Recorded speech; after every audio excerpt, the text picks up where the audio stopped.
That's class. That's great info there, man.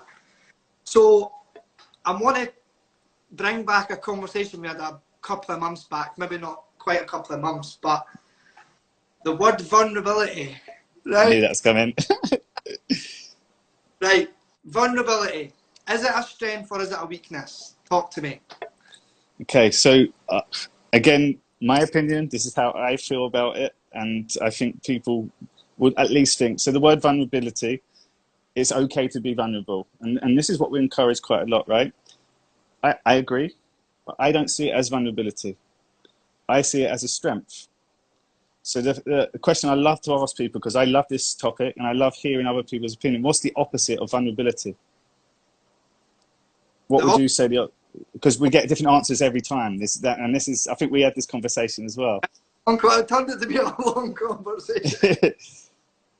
So for me, vulnerability, I think vulnerability comes from the people watching him. I'm going, oh my God, he's being so vulnerable at the moment. Like that's, but the moment you say them words, for me, that's strength. It takes courage. It takes bravery to be able to say that. I don't think you're being vulnerable anymore. I think it's a vulnerable situation you can be in from other people looking in, but the fact you're saying this and actually stepping up to it, that for me is strength. And this is where I come to it. I always think you have a choice in life.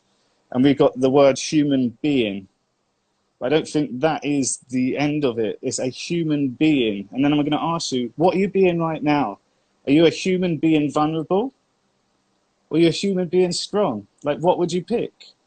And that was my kind of thing. So I don't think there's no room for this word. I just think that we play this character of being vulnerable. And I see people, their whole identity now is the vulnerable man, for example.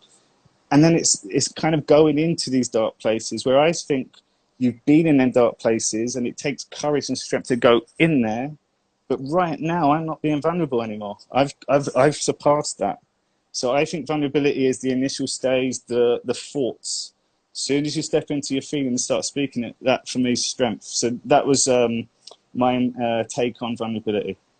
No, I mean, I do like that, and I like the way that you've explained that, because it opened my eyes a little bit, because I've had a couple of times where I'd been vulnerable and loads of people had said, wow, like,